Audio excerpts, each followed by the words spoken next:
కర్ణాటకలో జరిగిన వాల్మీకి స్కామ్ కర్ణాటక కాంగ్రెస్కే కాదు తెలంగాణ కాంగ్రెస్ కూడా ముచ్చెమటలు పట్టిస్తోంది. కింద మీద పడి ఇక్కడ కాంగ్రెస్ వాళ్ళు రేవంత్ రెడ్డి గారు మీడియాని మేనేజ్ చేస్తూ విషయాలు బయటికి రాకుండా ఆపుతా ఉన్నారు.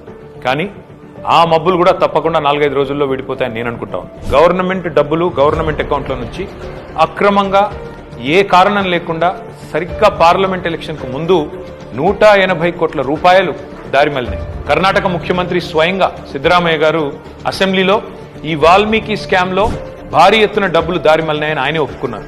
అందులో హైదరాబాద్లోని 9 బ్యాంక్ అకౌంట్లకి 45 కోట్ల రూపాయలు ట్రాన్స్ఫర్ చేశారు. దీని మీద ఎంక్వైరీ మొదలు కాగానే ఏమైందో ఏమో తెలియదు కానీ వాల్మీకి కార్పొరేషన్ అకౌంట్ సూపరింటెండెంట్ ఆఖరికి ఆత్మహత్య చేసుకున్నాడు.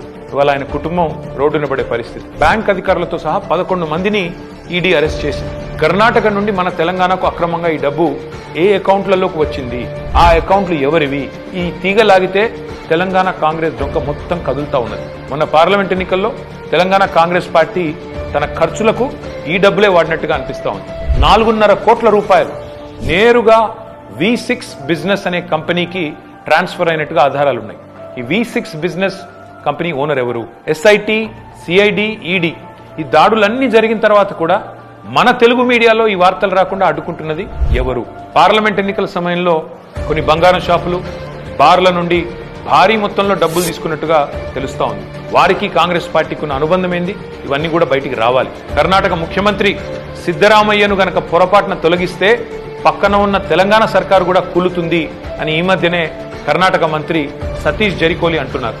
మరి కర్ణాటక కాంగ్రెస్ తో తెలంగాణ కాంగ్రెస్ కు అంతలాగా పెనవేసుకున్న ఈ అనుబంధం ఈ వాల్మీకి స్కామేనా? ఈ వాల్మీకి స్కామ్ లో భారీ మొత్తంలో వాటా తెలంగాణ కాంగ్రెస్ నాయకులకు కూడా చేరిందని ఆధారాలు దొరికినా ఈడీ ఎందుకు మౌనంగా ఉంటుంది? అసలు తెలంగాణ కాంగ్రెస్ నాయకుల మీద దర్యాప్తు జరగకుండా రక్షిస్తున్నది ఎవరు? పార్లమెంట్ లో గాయ చేసుడు తప్ప బయట మాత్రం ఏమీ తమ సొంత పార్టీ అవినీతి మీద నోరు విప్పని రాహుల్ గాంధీ ఖచ్చితంగా నోరు విప్పాలి. ఈ వాల్మీకి కార్పొరేషన్ గుట్టు విప్పాలని చెప్పి నేను డిమాండ్ చేస్తాను.